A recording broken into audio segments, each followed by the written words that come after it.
My neighbor greeted me in the hallway, but she was wearing my face.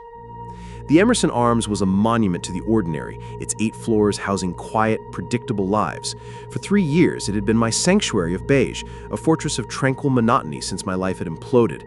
The building had its own rhythm, the groan of the pre-war elevator, the scent of Mrs. Gable's pot roast on Tuesdays, the hum of the city outside. I knew its rhythms. I clung to them. That's why the button was so jarring. It was just there one evening, materializing into existence between the L for lobby and the emergency stop. A small black circular button, unmarked except for a stark white numeral 0. I stared at it, my tired brain trying to place it. I'd ridden this elevator 1,000 times. It was impossible. My finger hovered over it, curiosity warring with an instinct to leave it alone. But it had been another colorless Tuesday of data entry, and my life was a flat line. On a whim, propelled by a sudden, reckless boredom, I pressed it. The elevator didn't lurch downwards. It just hummed, a deeper, more resonant note than usual. The floor indicator didn't change from 4. When the door slid open, they revealed my own hallway, the same faded floral wallpaper, the same brass sconces by apartment 4A. A wave of foolish relief washed over me. It was just a dead button, a glitch. I stepped out, and the doors slid shut. That's when I noticed the silence. It wasn't just quiet. This was a produced silence, a thick, pressurized void that pushed against my eardrums. I couldn't hear the city, the building breathing, only the frantic thud of my own heart. The silence was louder than any sound I had ever heard. The air was wrong too, sterile, carrying no scent of Mrs. Gable's pot roast or old carpets. It smelled of nothing, a chemical cleanness that felt deeply unnatural. Panic, cold and sharp, prickled at my neck. I fumbled for my keys, my hands suddenly clumsy. As I looked down the hall towards my apartment 4C, my blood turned to ice. A shadow, cast by the hallway's potted ficus, detached itself from the wall. It flowed like black ink, pouring itself across the floor with a greasy fluidity before merging with the shadow of a hallway table. It moved without a source, without obeying any law of light. It was alive. I stood paralyzed, every nerve screaming. This wasn't my floor, this wasn't my building. It was a replica, a perfect, dead copy, a nightmare wearing my home's face. Then I heard a door open, 4B, Mrs. Gable's apartment. Relief so potent it was nauseating surged through me. I could explain this. A prank, a dream? I talked to Mrs. Gable, the sweet old woman with a cloud of white hair. Mrs. Gable? I called out, my voice cracking in the oppressive silence. The woman who stepped into the hall wore Mrs. Gable's floral housecoat and had her stooped posture, but when she turned, my breath hitched in a strangled sound. She had my face. It wasn't a mask. It was my skin, my features, stretched impossibly over her smaller frame. My eyes stared back, empty and unfocused, like the glass eyes of a taxidermied animal. My mouth, on her face, hung slack and senseless. The sight was a violation of sanity itself. I, didn't seem to see me. The creature turned and began a slow, shuffling walk down the hall, her slippered feet making no sound. I stumbled back against the wall, my mind a riot of denial. Another door opened, 2C, Mr. Chen, the retired accountant. Out he shuffled, a short, balding man in a cardigan, wearing my face like an ill-fitting suit. He started watering the ficus whose shadow I'd just seen move, his actions precise but devoid of purpose. One by one they emerged, the young couple from 5A, both with my wearied brown-eyed stare, the biker from 2F, his hulking frame preposterously topped with my own head.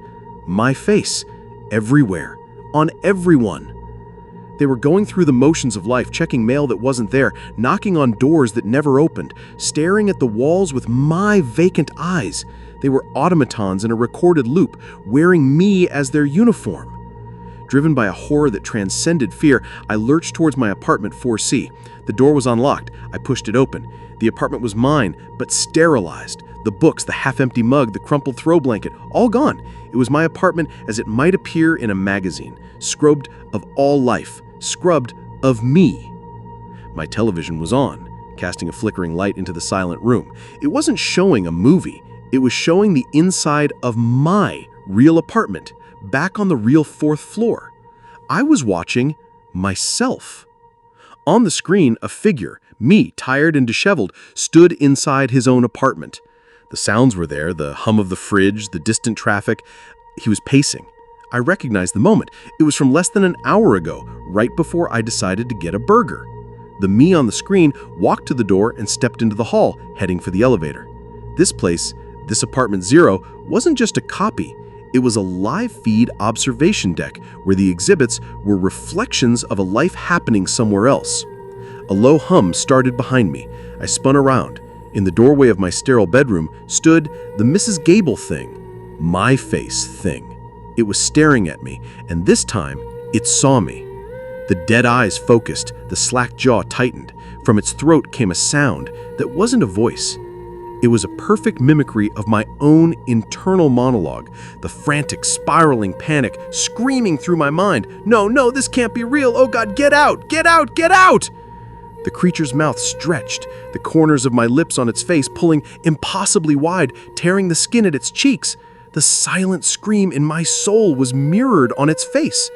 They were all in the hallway now, heads turned in perfect unison towards my door, dozens of versions of me, their bodies mismatched, their faces twisting into silent, agonized parodies of my terror. They began to move, gliding silently towards my apartment, their purpose singular and horrifyingly clear. They weren't just echoes, they were receptacles, and they had found what they were empty of: me. I bolted.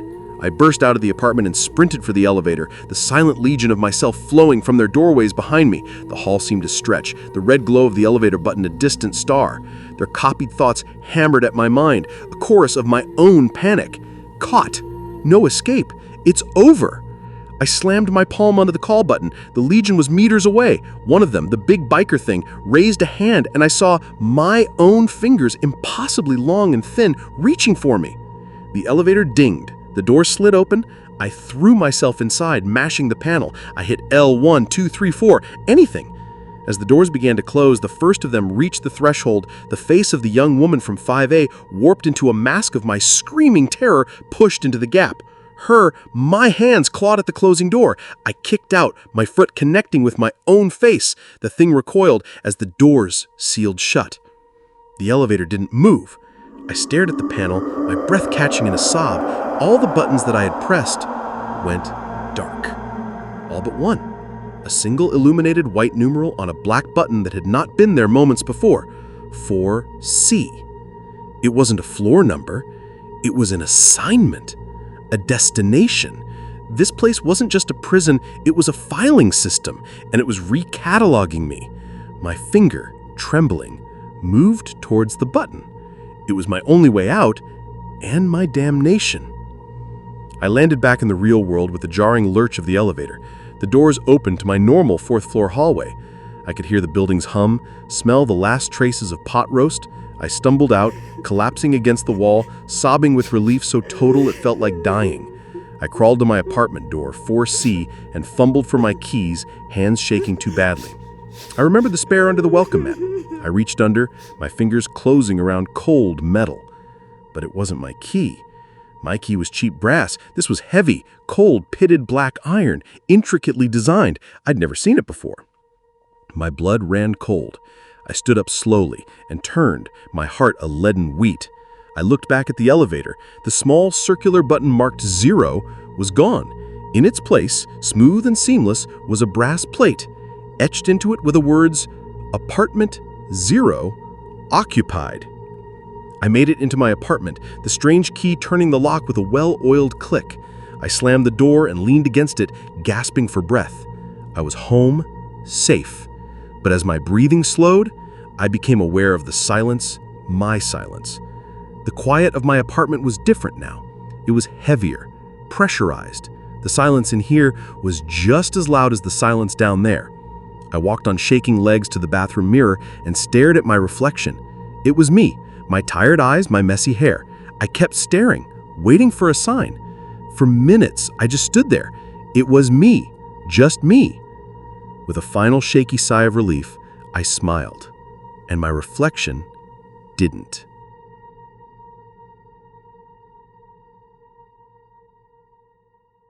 My father, Mark, is a restorer of antique clocks. For my entire life, our house has been a museum of quiet heartbeats, the gentle, staggered tick-tock, a constant, soothing rhythm. He's a man of meticulous habits and quiet passion. He never loses his temper, never raises his voice, and never, ever breaks from his routine. That's what made this so impossible to understand. It began with the music boxes. 3 months ago, I was helping him in his workshop, polishing the brass casing of an old naval chronometer. It was a Saturday, which meant classical music on the radio and the scent of lemon oil and solder in the air. Out of nowhere, he stopped working, head cocked as if listening to something I couldn't hear. "Did you wind that one?" he asked, pointing to a small bird's-eye maple music box on a high shelf. It was a delicate thing, inlaid with mother of pearl. "No, Dad, haven't touched it in years." "Funny," he murmured, his brow furrowed. "I could have sworn I just heard it." He didn't say another word about it, just went back to work with a renewed, almost ferocious focus. I thought it was odd, but harmless, an old man hearing things. I forgot about it. The next time was 2 weeks later. I came downstairs in the middle of the night for a glass of water, and as I passed the living room, I noticed my dad standing dead still in the center of the room, surrounded by grandfather clocks. The only light was the pale moonlight filtering through the bay window, casting long skeletal shadows of the clock hands on the floor. He was conducting them. His arms moved in slow, graceful arcs, like a symphony maestro, but there was no orchestra. There was only the cacophony of dozens of unsynchronized clocks, each with its own distinct tick and tock.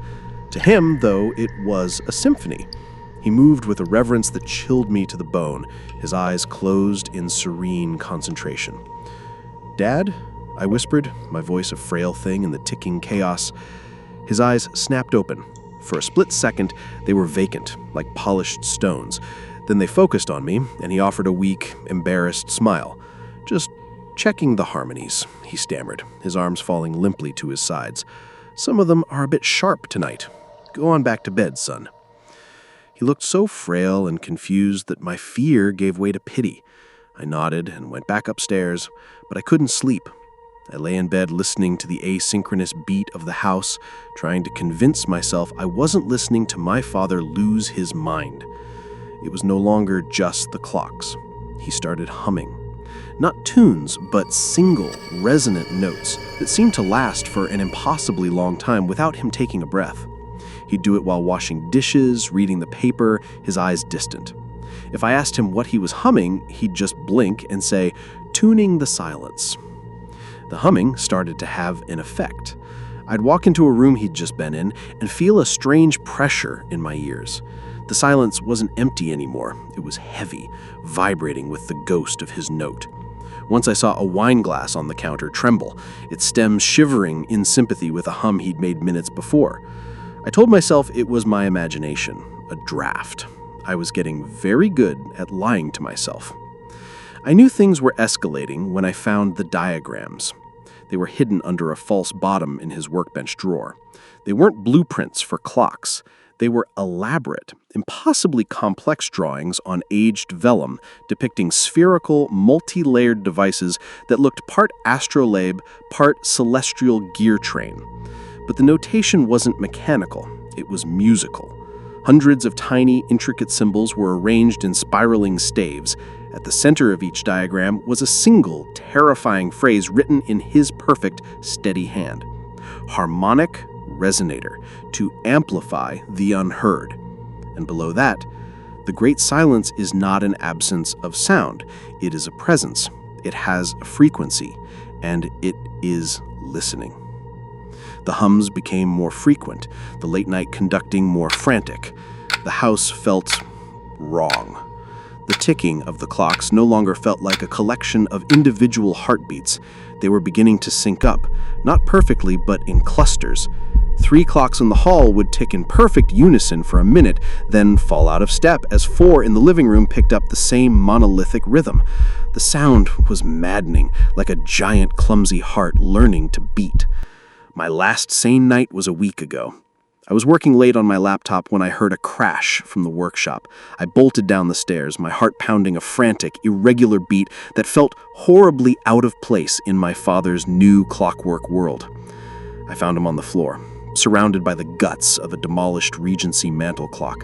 Cogs and springs were scattered across the floor like metallic entrails. He clutched his head in his hands, rocking back and forth, his hum a pained, guttural groan. "It's too loud," he sobbed. his voice cracking. "It's not in tune. I gave it the wrong tone." "Dad, what are you talking about? What's too loud?" He looked up at me, his eyes wild with terror I had never seen. "The silence, boy. I gave it the master frequency, but the resonator isn't finished. It's listening, but it's hearing everything wrong. It's hearing the imperfections, the dissonant thoughts. It wants to correct them."